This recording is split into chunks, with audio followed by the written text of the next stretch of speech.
Hey guys, it's War Machine 395 back with another video review. This time of probably one of the newest additions, the high-grade Universal Century line, the GM III.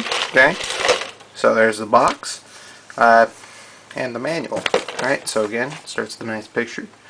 The kit itself, fully painted, fully assembled, and fully lined. So this is new, 2011. Right, and out of the box, this is, I'll show you here. Straight out of the box, this is what you get. The GM III, alright. So, I have lined this. It remains unpainted at this point though.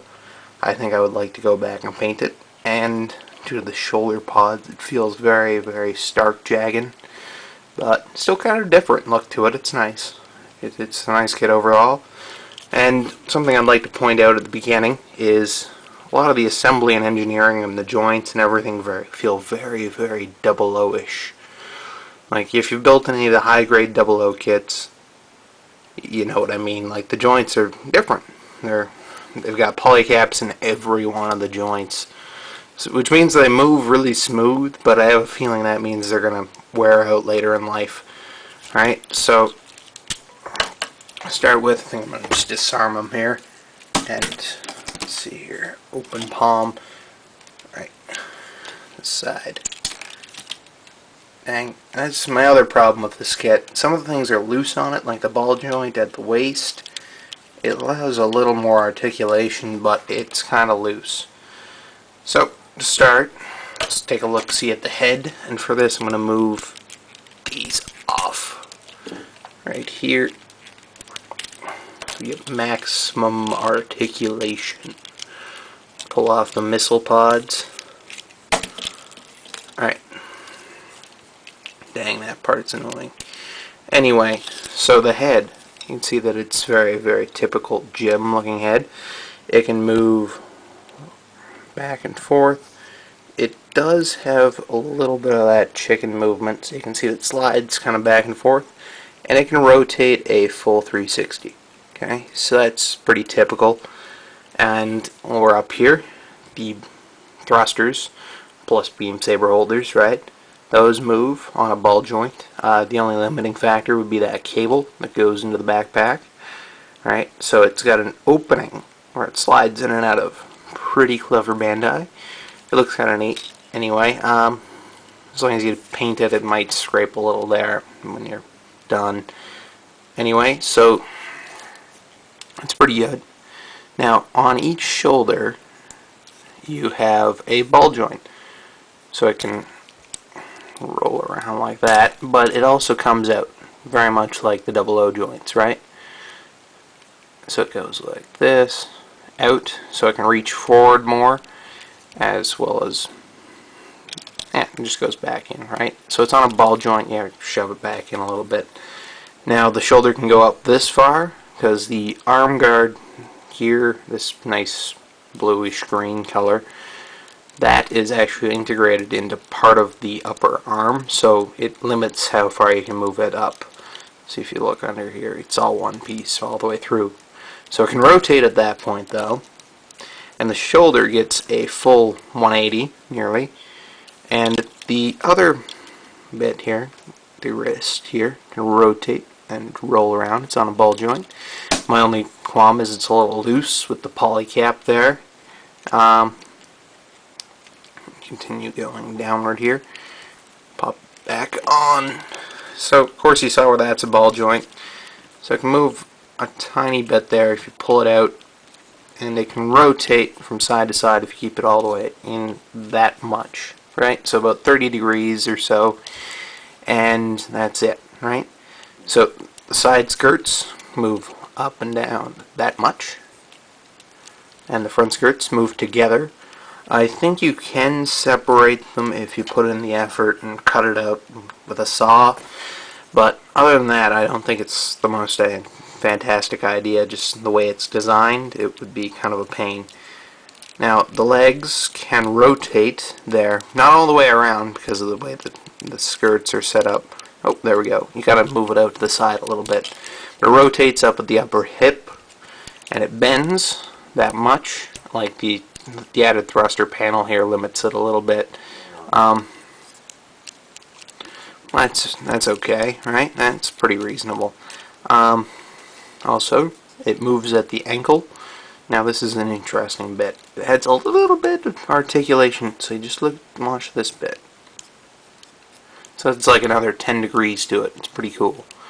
Now the toe moves very much like the Hazel, and I've got cat problem. Alright, I'll be back in a moment.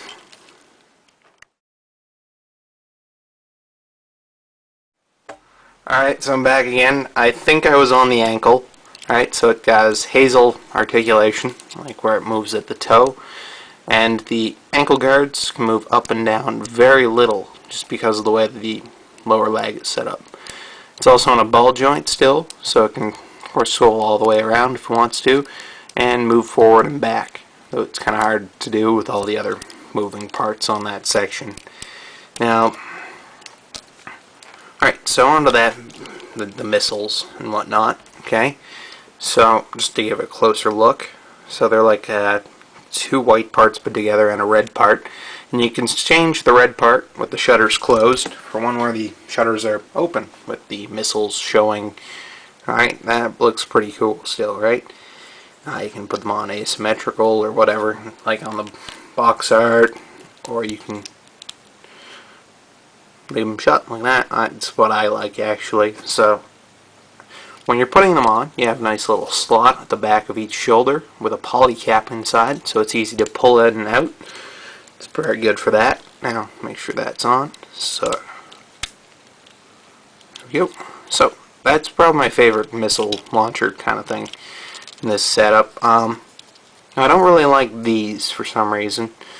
These aren't my cup of tea. They look okay, but they're on here like this. They kind of stick out. They're like kibble.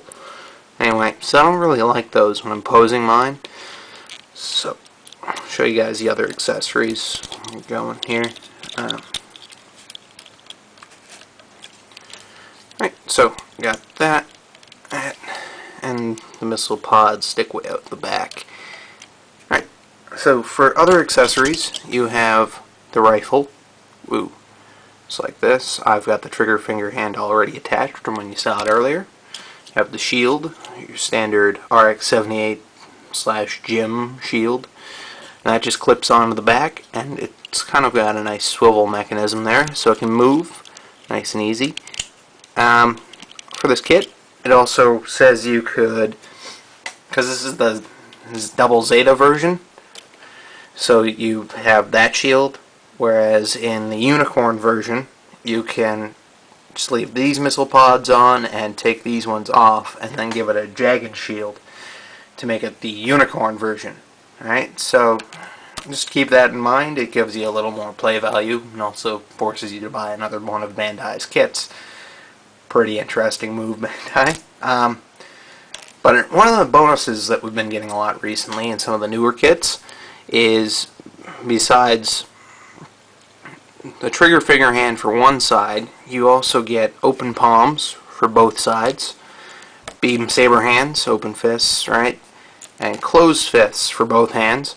So you get a pile of these spare hands, which are fantastic. I kind of like them. It saves you the effort of going to buy the high HDM hands, or whatever the heck they're called, resin cast hands by B Club, right? So what I'm going to do is put in a beam saber hand for this side, and you can just pull them out just at the top here, and they slide in. They've got a hollow side, so they plug in on that way, and they just slide in really nice, and you get two of these nice clear pink beams. Very nice. Yeah, and right there, just like that.